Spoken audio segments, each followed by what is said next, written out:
Welcome to Hold Fast Radio, Ride Out Life with Mental Illness.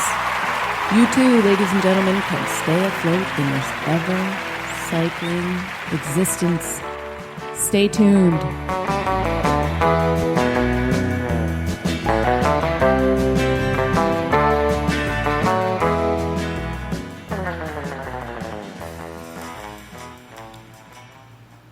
What a groovy intro. Hello, it's Amanda. Amanda Grime, whatever you'd like to call me, here with Hold Fast Radio, Ride Out Life with Mental Illness. It's so good to be here. I hope you're all well, and I hope you all enjoyed the last episode, almost 20 days ago. I'm back with the second article of 8 articles that I wrote for a capstone project all about positive psychology. And today we're going to delve into what is positive psychology. Seriously. So last time we talked about Eastern philosophy and how hopium is a hell of a lot better than opium, and today we take it one step further and we talk about positive psychology. What is positive psychology? Can you refer to it as hopium? No, I think it's got substance, and it will help you. So today we talk about what it is, what's PosPsy, if you want to call it the hip term, and how will it help you? Because it will. How do I know? Because it helped me. So after 2 minutes and 21 seconds with an amazing band I've discovered called Brigitte Calls Me Baby. Enjoy Impressively Average. It's absolutely not impressively average. It's far cooler.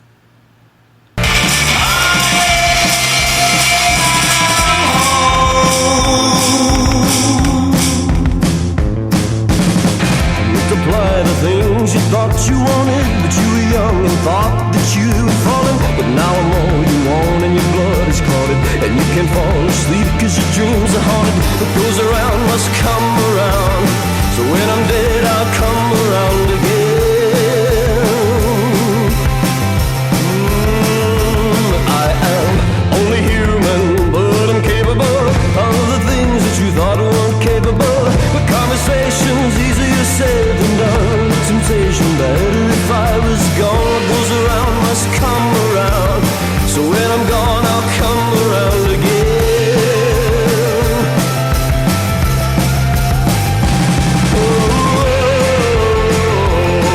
My heart is numb. My head is numb. Oh my God,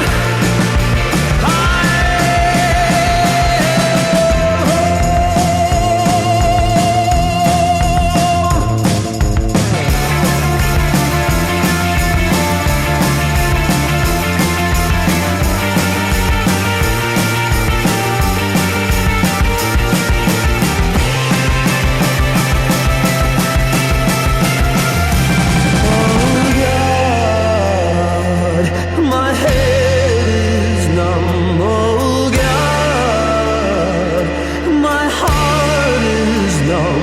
Oh my God, oh my God.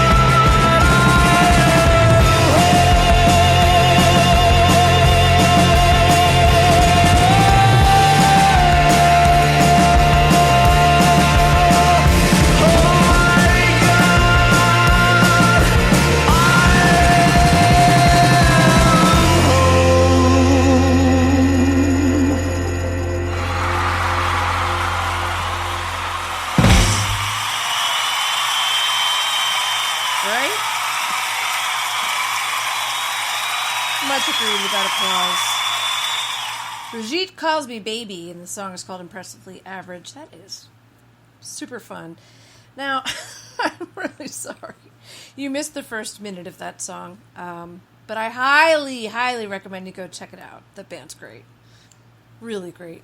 I mean, it's like Roy Orbison meets Morrissey and the Smiths. It's got a little rockabilly feel. It's got so much energy. It's positive psychology in a nutshell. Do you agree? Anyhow, welcome back. It's me, Amanda G. And today we're going to talk about what is positive psychology, or PosPsy, and how will it help you. So, according to former president of the American Psychological Association, Mr. Martin Seligman, founder of positive psychology, he says, and I quote, "The aim of positive psychology is to catalyze a change in psychology from a preoccupation only with repairing the worst things in life to also building the best qualities in life," end quote. Seligman is renowned, I should say, as a researcher and the father of the well-known psychological theory of learned helplessness. Learned helplessness. He developed it as a working methodology after growing super frustrated with psychology's focus on the negative, observing that most of the attention was directed toward mental illness, abnormal psychology, and the pain and suffering associated with trauma.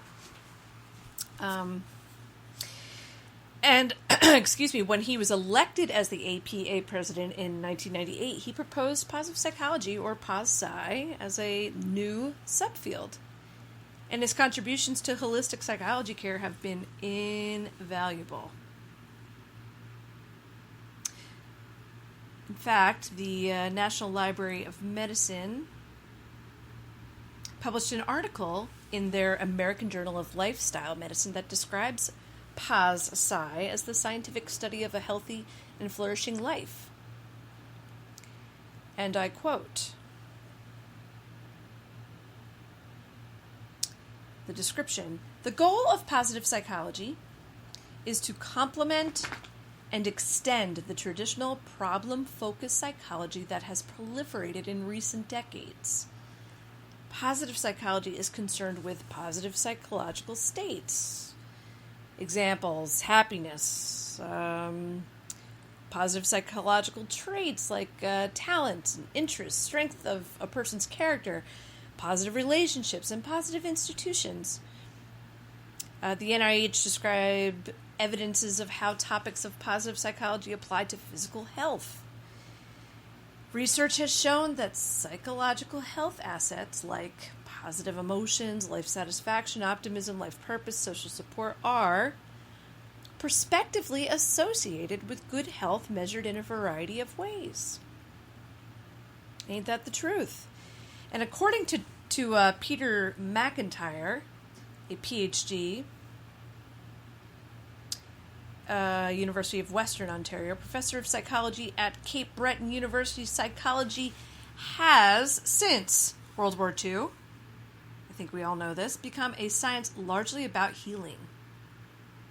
He finds that it concentrates on repairing damage within a disease model of human function, yet neglects the fulfilled individual and the thriving community. So this Dr. McIntyre states, quote, and I quote him, "The aim of positive psychology is to begin to catalyze a change in the focus of psychology from preoccupation only with repairing the worst things in life to also building positive quality," end quote. He, McIntyre, refers to it as a form of rebirth for a much more humanistic form of psychological treatment. And God knows we need that. Having endured electroconvulsive therapy, I think you could find an episode on that somewhere in my archives. I digress. The term positive psychology was first used by, you may recognize this name, Abraham Maslow. Maslow, I should say. 1954, he was the father of humanistic psychology and the innovator of the renowned hierarchy of needs. If you're in education, you learn all about the hierarchy of needs, and I'm sure you do in many other fields as well. Maslow openly claimed that psychology had and I quote, voluntarily restricted itself to only half its rightful jurisdiction, the darker, meaner half, end quote. Maslow was most concerned with the positive qualities that make humans successful, fulfilled, and self-actualized. Then McIntyre's research expanded on Maslow's thinking, while examining emotion, motivation, and cognition interpersonally, delving into psychology of communication. His aim was to answer questions like, what characteristics do people with high levels of happiness have? Or what quality do people who manage their troubles effectively have? Or I should say, what strengths do these people possess? If we learn, ladies and gentlemen, what differentiates happy and resilient people from unhappy and emotionally vulnerable people, then perhaps we can use this knowledge to increase happiness and boost the resilience of others. You think? Well, according to PositivePsychology.com, a Netherlands-based program rooted in research and practice, countless studies have revealed actions and interventions that significantly improve well-being. The studies examine several facets of research, such as, but not limited to, I should say. 1, which personal qualities help buffer against stress and illness? 2, how can we increase happiness? 3, which characteristics of people and environments are related to a high level of well-being? Or how about 4, how can we develop valid measurement tools? How about 5, what is the role of positive emotions and experiences? And number 6, how can we best embrace the existence of and deal with negative experiences? And 7, how can we create healthy self-esteem? That's a biggie.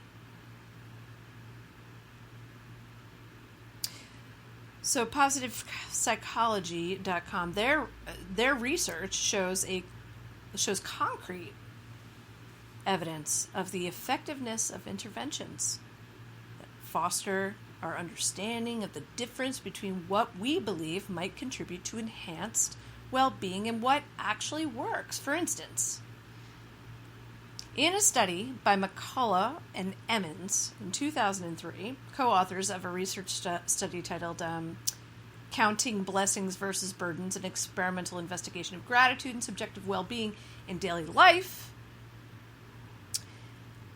participants were randomly assigned to one of 3 groups: the gratitude condition, the hassles condition, and the events condition. It is there that they completed an extensive daily journal in which they rated the following. They had to rate mood, physical health, and overall contentment with life. Each participant kept a brief weekly journal for 10 weeks. They either described in a single sentence 5 things they were grateful for that had occurred in the past week. That's the gratitude condition. Or they did the opposite, describing the 5 daily hassles or irritants that had annoyed them in the past week. And that's the hassles condition. On the contrary, the neutral group was asked to simply list 5 events or circumstances that affected them in the last week, and they were not told to accentuate either positive or negative aspects of those circumstances, and that was the events condition. And what did the study find? It found that those in the gratitude condition reported fewer health complaints, spent more time exercising, more time outdoors, and much more so than that of the control participants. The gratitude group participants experienced fewer symptoms of physical illness than those in either of the other 2 groups. And lastly, people in the gratitude condition spent significantly more time exercising. In fact, nearly 1.5 hours more per week than those in the hassles condition. Something to note, huh? Gratitude. Gratitude is very, very powerful. So how do we put positive psychology into practice? Well, according to positivepsychology.com, the insights from PosPsy research can be applied directly to therapy in different ways. Existing treatment programs can integrate positive psychology intervention into the treatment protocol. For example, a cognitive behavioral therapist may use positive interventions like gratitude practice as an addition to the regular programs.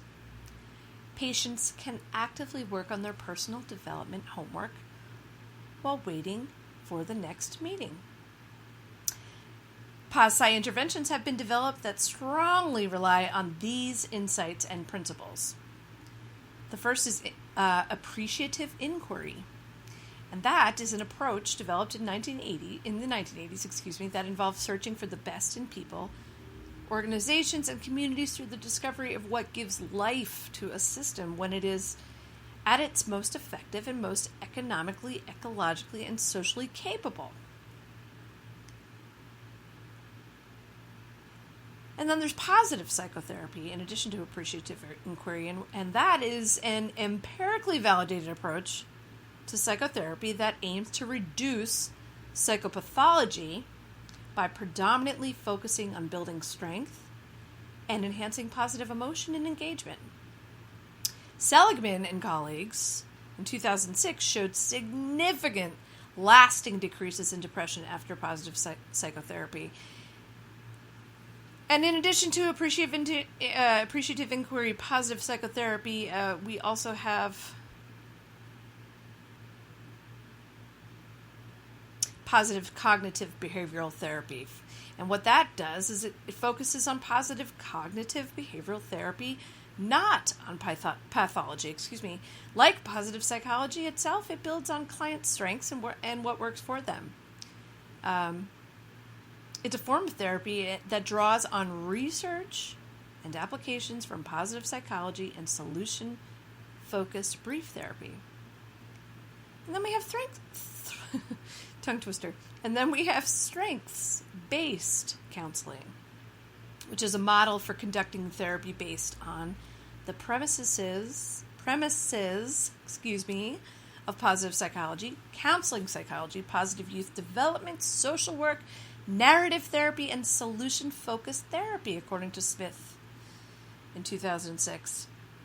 The model of strength-based counseling was created specifically for use with adolescents and aimed to increase growth by helping clients use strengths to overcome problems. Strength-based counseling uses a strength perspective and guides the psychologist who, quote, searches for what people have rather than what they do not have, what people can do rather than what they cannot do, and how they have been successful rather than how they have failed, end quote. And then we have strength-centered therapy, and that's a psychotherapeutic approach that heavily focuses on building strengths in the change process. It is characterized by the social constructivist notion that the subjective views of clients regarding their own pathology and well-being are way more important in therapy than the expert opinions of mental health providers. Hell yes. And then last, absolutely not least, we have solution-focused therapy.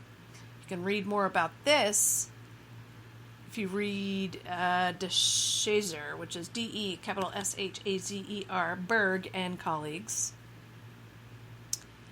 Look that up. And what solution-focused therapy does is it emphasizes the strengths,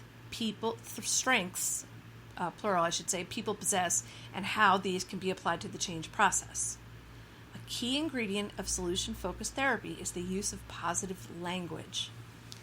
By using language that focuses on possibilities and positive exceptions, the therapist influences the way clients perceive their problems to assist them in seeing the potential for solutions and create expectancy for change. This is good.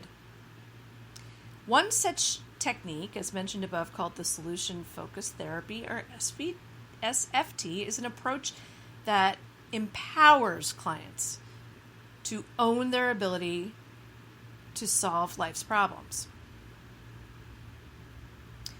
And according to PositivePsychology.com, rather than traditional psychotherapy that focuses on how a problem was derived, SFT, or solution-focused therapy, allows for a goal-oriented focus to problem solving. This approach allows for future-oriented rather than past-oriented discussions to move a client forward toward resolution of their present problem. Now, isn't that savvy and sassy and so important? Hello?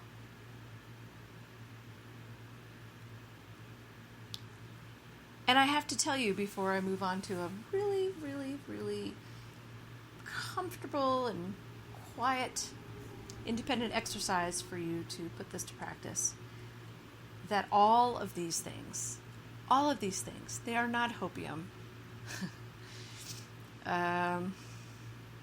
or toxic positivity. They are an integral part of healing, and I have experienced all of them. And will continue to teach it and share my experience with it to help others. I hope you found this compelling, and I'd love for you to give this a shot. I have an independent exercise for all of you. It's an SFT exercise. Again, that's stands for SFT, is a solution-focused therapy exercise that I have found super duper helpful over the years. It's a powerful form of art therapy, and believe me, I am not a visual artist by any stretch. So I either draw or write a description of something positive in my world. That is the exercise. Either draw or write a description of something positive in your world. Here's some choices. Maybe a miracle you have experienced. What does it look like? Draw it. Write it out. How about something you do really well? Sketch it out or write it. Describe it. Or how about a day when everything went really well for you? Really well.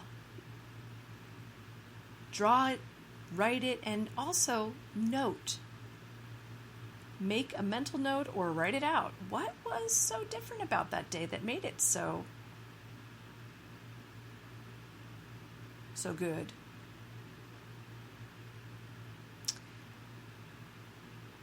Another option is write about a special person in your life.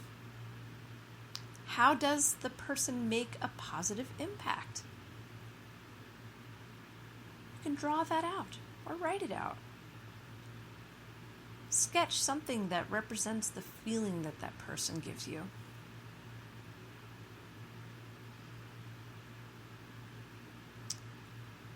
And that is it.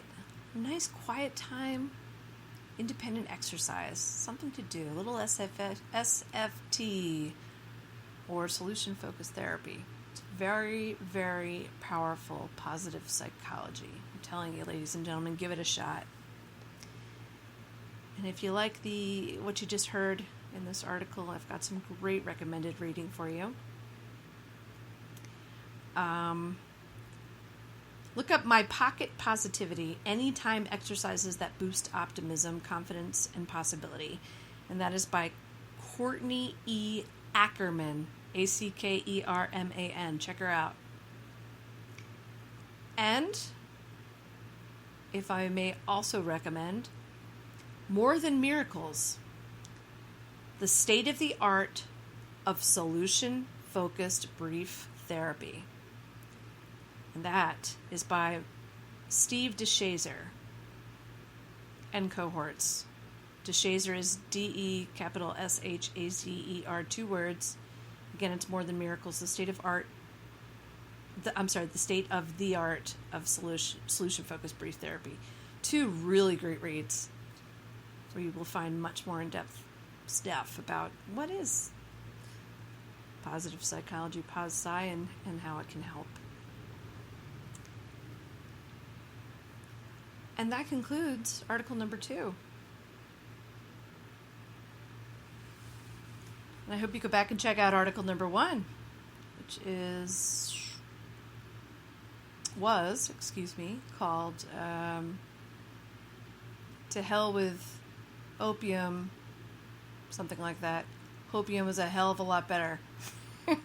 That is not it verbatim, but it is something like that.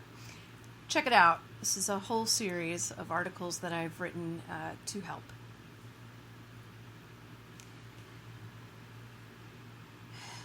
And this has been me, Amanda G., signing off from Hold Fast Radio, Ride Out Life with Mental Illness. You got this, everybody. You've got this. And I close today with a great tune called Winter by the Dodos. And I'm sure you can all relate. Great band, great song, and it was a great album. This was an album from 2008 called Visitor, spelled Visiter. Till next time.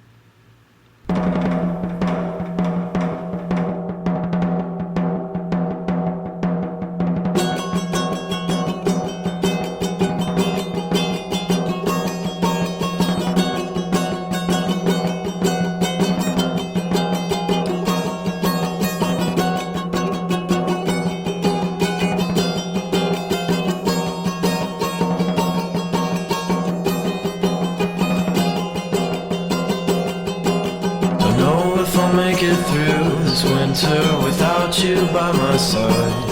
I waited for you so long while I traveled far and wide.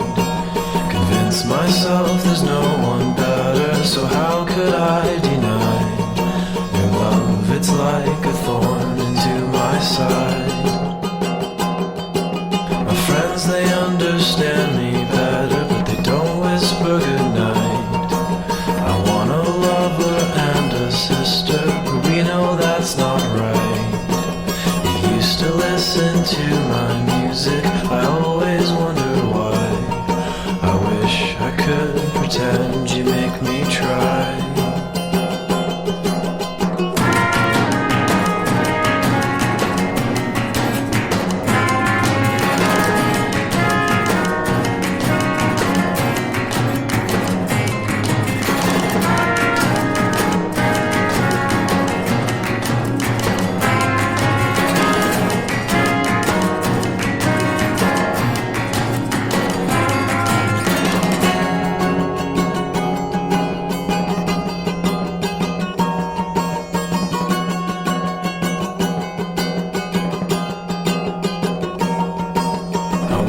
Days to come, I want these sleepless nights to end. I lie here thinking how I lost you to all your stupid friends. You made me feel so foolish for the 22nd time. Your love might be the last time that I try. Don't know if I'll make it through this winter without you on my own. I waited here for you forever, I can't believe you go. I may not have the answers, but I'd rather never know. Your love was such a heavy, heavy blow.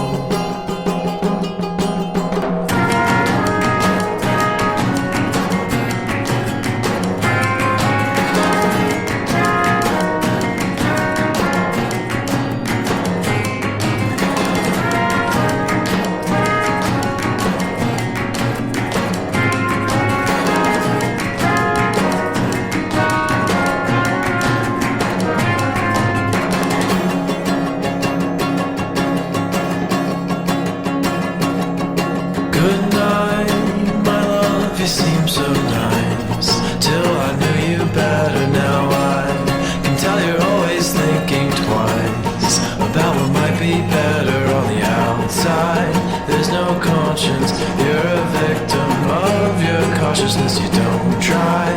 You just lie there, hoping that someone will come to make it right.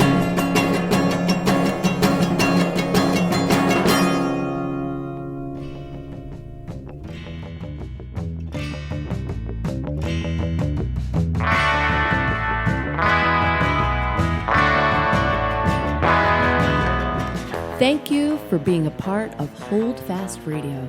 Ride out life with mental illness. Until next time.